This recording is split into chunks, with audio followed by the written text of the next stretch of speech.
सबसे पहले है स्टूडेंट्स एब्जॉर्प्शन। एब्जॉर्प्शन क्या होता है? After digestion the food becomes small and soluble. जब स्मॉल इंटेस्टाइन में खाना पूरी तरह से डाइजेस्ट हो जाता है तो जो फूड होता है वो लगभग लिक्विड फॉर्म में आ जाता है students. The soluble food can pass through the walls of small intestine and goes into blood. और फिर वो जो डाइजेस्टेड फूड होता है जो कि लिक्विड फॉर्म में आ जाता है वो इतना लिक्विड फॉर्म में आ चुका होता है कि वो स्मॉल इंटेस्टाइन की जो वॉल्स होती हैं उसकी दीवारों को क्रॉस करता हुआ इसमें शामिल हो जाता है, ब्लड में घुल मिल जाता है। This process is called absorption. इसे हम एब्जॉर्प्शन कहते हैं। हम इसको सिंपली ऐसे याद रख सकते हैं कि डाइजेस्टेड फूड सोल्यूबल फॉर्म में आ जाता है स्मॉल इंटेस्टाइन में, और स्मॉल इंटेस्टाइन को क्रॉस करता हुआ उसके आसपास जो ब्लड वेसल्स होती हैं उनमें शामिल हो जाता है ब्लड में, और डाइजेस्टेड फूड का ब्लड में शामिल हो जाना क्या कहलाता है? एब्जॉर्प्शन कहलाता है। नेक्स्ट है स्टूडेंट्स सेकंड नंबर पे amino acid. Amino acids are the building blocks of protein. यानी कि एमिनो एसिड्स मिलकर ही प्रोटीन बनाते हैं। हम ये भी कह सकते हैं कि प्रोटीन एमिनो एसिड से मिलकर बनता है। Many amino acids join together to make proteins. Protein बहुत सारे एमिनो एसिड्स से मिलकर बनता है या बहुत सारे एमिनो एसिड्स मिलकर प्रोटीन बनाते हैं। थर्ड नंबर पे हम देखेंगे students amoeba. Amoeba is a microscopic single celled organism found in lake water, pond water etcetera. Amoeba microscopic यानी बहुत छोटा, इतना छोटा होता है कि हम उसे सिर्फ माइक्रोस्कोप की मदद से ही देख सकते हैं। सिंगल सेल्ड ऑर्गेनिज्म होता है, एक ही सेल का बना होता है। ये नदियों के पानी में, पॉन्ड के पानी में एटसेट्रा, मतलब पानी वाली जगहों पर ही ज्यादा पाया जाता है। Amoeba has a cell membrane. इसकी एक परत होती है, सेल मेम्ब्रेन कहते हैं उसे। डेंस न्यूक्लियस, इसका एक थिक न्यूक्लियस होता है। And many small bubble like vacuoles in its cytoplasm. और इसके साइटोप्लाज्म के अंदर बबल लाइक वैक्यूल्स होते हैं जिसमें इसका खाना स्टोर होता है। Amoeba constantly changes its shape and position.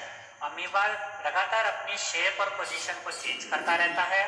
Amoeba constantly change its shape and position. It pushes out one और मोर फिंगर लाइक प्रोजेक्शन। इसके चारों तरफ फिंगर लाइक प्रोजेक्शंस होते हैं स्टूडेंट्स, कॉल्ड स्यूडोपोडिया, जिसको क्या कहते हैं? स्यूडोपोडिया। और फॉल्स फीट, और इनको फॉल्स फीट भी कहा जाता है। ये जो आपके स्यूडोपोडिया या फॉल्स फीट होते हैं, जो फिंगर लाइक प्रोजेक्शन है, इसका इस्तेमाल दो चीजों के लिए करता है। एक तो मूवमेंट के लिए एंड कैप्चरिंग ऑफ फूड के लिए। यानी इससे ये मूवमेंट करता है, इधर उधर जा सकता है पानी में, और अपने आसपास आने वाले खाने को ये पकड़ सकता है स्यूडोपोडिया की मदद से। यहाँ पे स्टूडेंट्स ये वाली लाइन दो बार आ गई है, आप इसको एक ही बार लिखिएगा। देखिए amoeba constantly changes its shape and position, ये लाइन यहाँ पे रिपीट हो गई है। Amoeba constantly changes its shape and position, तो आप ये एक ही बार लिखिए, उसके बाद यहाँ से कंटिन्यू कर सकते हैं। ठीक है। फोर्थ नंबर पे है स्टूडेंट्स एसिमिलेशन। एसिमिलेशन क्या होता है? The process in which the absorbed food is carried by blood to all the parts of the body for energy, growth and repair is called assimilation. देखिए students, small intestine में खाना पूरी तरह से digest हो जाता है और फिर वो वहां पर ब्लड में शामिल हो जाता है। डाइजेस्टेड खाने का ब्लड में शामिल होना क्या कहलाता है? एब्जॉर्प्शन। अब वो जो डाइजेस्टेड खाना है जो ब्लड में शामिल हो चुका है, अब वो ब्लड के द्वारा जो हमारे बॉडी पार्ट्स होते हैं उनके सेल्स तक पहुंचाया जाता है जहां पर उसका यूज किया जाता है। यानी कि डाइजेस्टेड खाने का ब्लड के थ्रू बॉडी पार्ट्स तक पहुंचना और उसका यूज किया जाना क्या कहलाता है? एसिमिलेशन। ये यहाँ पर लिखा है the process in which the absorbed food is carried by blood, यानी कि वो प्रोसेस जिसमें एब्जॉर्ब किया हुआ फूड यानी कि ब्लड में शामिल हुआ digested food carried by blood, blood के द्वारा ले जाया जाता है to all the parts of the body, हमारी बॉडी के सभी पार्ट्स तक। किस किस चीज के लिए? एनर्जी के लिए, ग्रोथ के लिए और रिपेयरिंग के लिए, बॉडी की रिपेयरिंग के लिए। Is called assimilation. इस प्रोसेस को हम कहते हैं एसिमिलेशन। इसके बाद हम देखेंगे स्टूडेंट्स बाइल, जिसको हम बाइल जूस भी कहते हैं। बाइल या बाइल जूस ये सिक्रेटेड इन लीवर, ये लीवर में बनता है। Bile plays an important role in the digestion of fats. Bile का जरूरी काम होता है फैट का डाइजेशन करना। तो बाइल जूस जो होता है वो एक इंपॉर्टेंट रोल प्ले करता है डाइजेशन ऑफ फैट्स में, फैट के डाइजेशन में। नेक्स्ट है students buccal cavity. Buccal cavity क्या होती है? The cavity of the mouth, हमारे मुंह की जो खाली, अंदर से जो खालीपन होता है, जो खाली जगह होती है हमारे मुंह में, is known as buccal cavity, उसी को क्या कहा जाता है, बकल कैविटी कहा जाता है। 7 नंबर पे students canine. Canine are long and sharp teeth, canine लंबे और नुकीले टीथ होते हैं, फाउंड इन मैमल्स, मैमल्स में पाए जाते हैं, which are use for tearing food, ये खाने को तोड़ने या काटने के काम आते हैं। देयर आर 4 केनाइन टीथ, हमारे मुंह में 4 केनाइन टीथ होते हैं स्टूडेंट्स, फाउंड 2 इन ईच जो, 2 ऊपर वाले जो यानी जबड़े में और 2 नीचे वाले जो में होते हैं। 8 नंबर पर है cellulose. Cellulose is a type of carbohydrate, cellulose एक तरह का कार्बोहाइड्रेट होता है, found in the cell walls of all plant cells, ये सभी प्लांट सेल्स की जो सेल वॉल होती है में पाया जाता है। It gives strength and shape to plants, cellulose strength और शेप देता है प्लांट्स को। इसके बाद आता है स्टूडेंट्स 9th नंबर पे digestion, the process in which complex food components are broken down into simpler components so that the food can be utilized by the body। इसका मतलब ये है कि डाइजेशन वो प्रोसेस है जिसमें जो कॉम्प्लेक्स फूड कंपोनेंट्स होते हैं उनको तोड़ा जाता है, broken down into simpler components, simpler components में, so that the food can be utilized by the body, ताकि बॉडी के द्वारा वो खाना यूटिलाइज किया जा सके। देखिए स्टूडेंट, जब हम खाना खाते हैं तो वो उस रूप में नहीं होता जिसमें हमारी बॉडी उसको यूज कर सके, तो वो उस टाइम पर किस रूप में होता है, वो कॉम्प्लेक्स फूड कंपोनेंट के रूप में होता है, यानी कॉम्प्लेक्स फॉर्म में होता है जो हमारी बॉडी यूज नहीं कर पाती।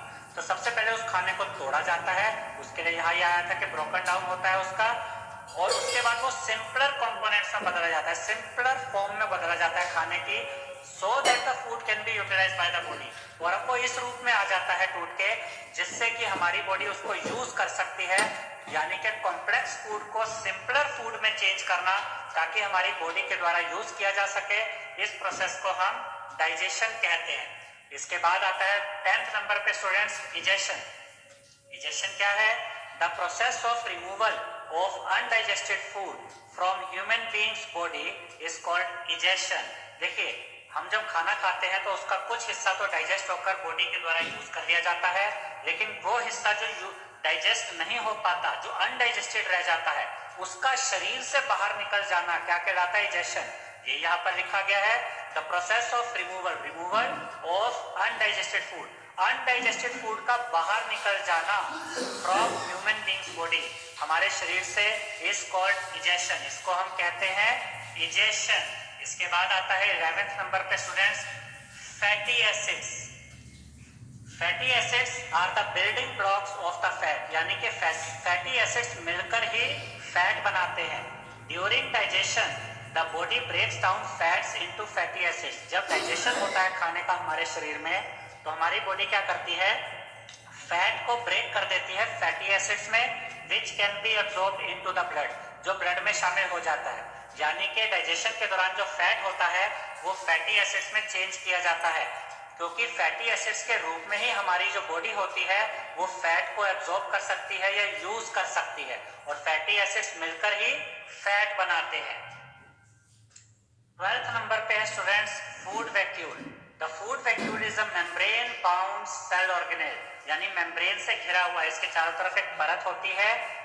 The food vacuole is a membrane bound cell organelle, cell organelle का मतलब होता है सेल का पार्ट होता है ये।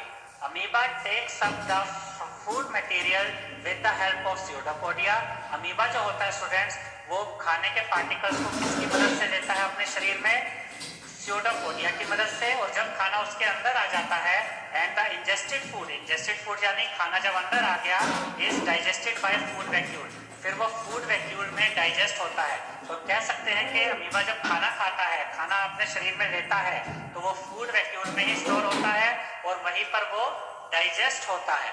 इसके बाद हम देखेंगे 13th नंबर पे gall bladder. Gall bladder stores bile juice secreted by liver, liver में जो बाइल जूस बनता है स्टूडेंट्स वो गॉल ब्लैडर में ही स्टोर होता है।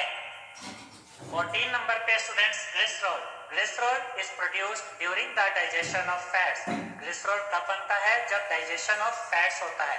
याद रखिएगा स्टूडेंट्स कि फैट्स जब डाइजेस्ट होते हैं तो जो दो चीजों में कन्वर्ट होते हैं, एक तो फैटी एसिड्स में और एक ग्लिसरॉल में।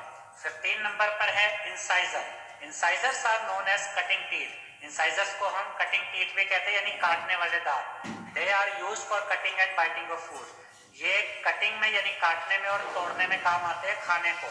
16 नंबर पर है ingestion, the process of taking food into the body is called ingestion, यानी खाने को शरीर में डालना क्या कहलाता है, इंजेशन। जैसे हम ह्यूमन बींग्स में क्या करते हैं, हम खाने को मुंह के द्वारा बॉडी में डालते हैं, तो खाने को मुंह में डालना क्या कहलाएगा, इंजेशन। 17 नंबर पे है students liver, the liver is a reddish brown gland, ये रेडिश ब्राउन ग्लैंड होता है situated in the upper part of the abdomen on the right side, ये एब्डोमेन के अपर पार्ट में राइट साइड पर situated होता है। It is the largest gland in our body, liver हमारी बॉडी का सबसे बड़ा ग्लैंड है। इट सीक्रेट्स बाइल जूस, ये बाइल जूस बनाता है, which helps in the digestion of fats, और ये bile juice digestion of fats में मदद करता है। 18 नंबर पे है students milk teeth, milk teeth क्या होते हैं, milk teeth are also known as temporary teeth, इनको टेम्परेरी टीथ भी कहा जाता है क्योंकि ये जल्दी गिर जाते हैं। which falls at an early age of 7 or 8 years, क्योंकि 7 से 8 साल में ये दांत टूट जाते हैं या ये हम कह सकते हैं कि निकल जाते हैं। इसके बाद 19 नंबर पे आता है students molar, the broad and flat teeth used to chew and grind the food are called molars, ये वो दांत होते हैं जो ब्रॉड यानी चौड़े होते हैं एंड फ्लैट टीथ होते हैं, ठीक है, और इनका काम क्या होता है, खाने को चबाने में काम आते हैं और ग्राइंड यानी कि पीसने में काम आते हैं।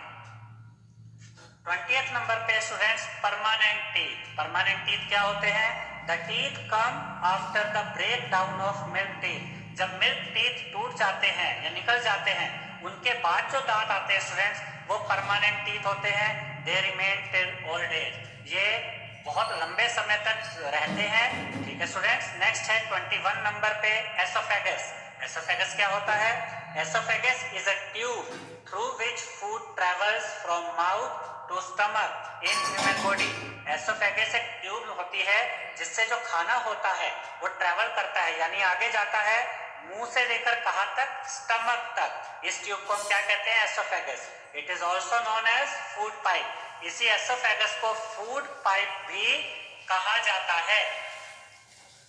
22 नंबर पे students pancreas, pancreas is a large cream coloured gland, एक बड़ा क्रीम कलर ग्लैंड होता है located just below the stomach, stomach के बिल्कुल नीचे होता है।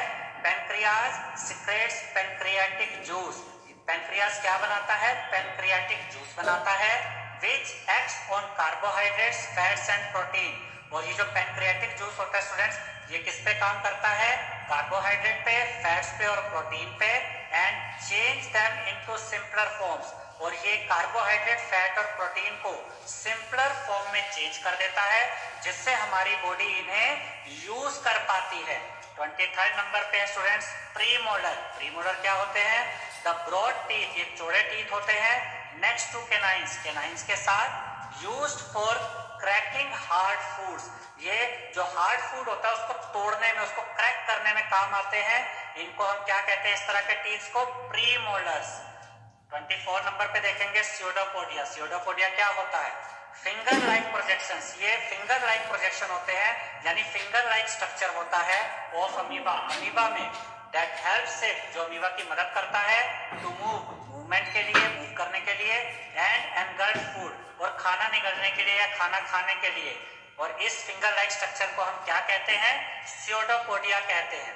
इसके बाद 25 नंबर पे आता है स्टूडेंट्स र्यूमेन, र्यूमेन क्या है, rumen is a part of the stomach of grass eating animals, grass eating animals जो घास फूस खाने वाले जानवर होते हैं जैसे काउज एंड बफेलोज, उनके स्टमक में, पेट में एक पार्ट होता है स्टूडेंट्स उसको हम र्यूमेन कहते हैं।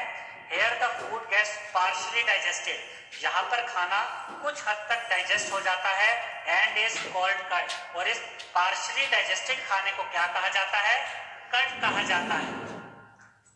26 नंबर पे है स्टूडेंट्स र्यूमिनेंट, र्यूमिनेंट कौन होते हैं, किन एनिमल्स को र्यूमिनेंट कहा जाता है, इन ग्रास ईटिंग एनिमल्स, जो घास फूस खाने वाले एनिमल्स होते हैं, in grass eating animals food gets partially digested in the special portion of their stomach called rumen, जो घास खाने वाले जानवर होते हैं स्टूडेंट्स उनके स्टमक में एक स्पेशल पोर्शन होता है उसे र्यूमेन कहा जाता है, ठीक है, उनके स्टमक में। दिस पार्शियल, जहां पर जो खाना होता है वो पार्शली डाइजेस्ट होता है, थोड़ा बहुत डाइजेस्ट हो जाता है वहां पर। This partially digested food is called curd. और ये जो पार्शली डाइजेस्टेड फूड होता है जो उनके स्टमक में र्यूमेन में होता है, अब इस पार्शली डाइजेस्टेड फूड को क्या कहा जाता है? कर्ड कहा जाता है। The curd later returns to the mouth. और ये जो कर्ड होता है यानी पार्शली डाइजेस्टेड फूड, ये बाद में उन जानवरों के, इन एनिमल्स के मुंह में आता है वापस, in the form of small lumps, छोटे छोटे पार्ट्स में, टुकड़ों के रूप में। Animals then keep chewing on these rums. और ये जो एनिमल्स होते हैं ये उस पार्शली डाइजेस्टेड फूड को चबाते रहते हैं। This process is called rumination. इस प्रोसेस को रिमिनेशन कहा जाता है। और जो एनिमल्स होते हैं विच परफॉर्म रिमिनेशन, जिनमें रिमिनेशन होता है, आर नोन एज रिमिनेंट्स। इनको हम रिमिनेंट्स कहते हैं। यानी ऐसे एनिमल्स जिनमें रिमिनेशन होता है उसे हम रिमिनेंट्स कहते हैं। और रिमिनेशन हमने क्या सीखा स्टूडेंट्स, कि जब ये घास खाने वाले एनिमल्स घास को खाते हैं तो ये जो घास होती है ये इनके पेट में जाती है, वहां पर रिमेन नाम का एक पार्ट होता है, उसमें पार्शली डाइजेस्ट होती है और वहां से थोड़े थोड़े पार्ट्स में ये वापस उनके मुंह में आती जाती है और वहां ये इसे चबाते रहते हैं। इस कंसेप्ट को, इस प्रोसेस को हम रिमिनेशन कहते हैं। और रिमिनेशन करने वाले जो एनिमल्स होते हैं उनको रिमिनेंट्स कहा जाता है। 27 नंबर पे है रिमिनेशन। तो ये जो आंसर हमने यहाँ पर अभी पढ़ा था स्टूडेंट्स, इन ग्रास ईटिंग एनिमल्स से लेकर रिमिनेशन तक, ये सेम आंसर यहाँ पर आ जाएगा। देखिए रिमिनेशन क्या है, फिर से एक बार देख लेते हैं। In grass eating animals food gets partially digested in the special portion of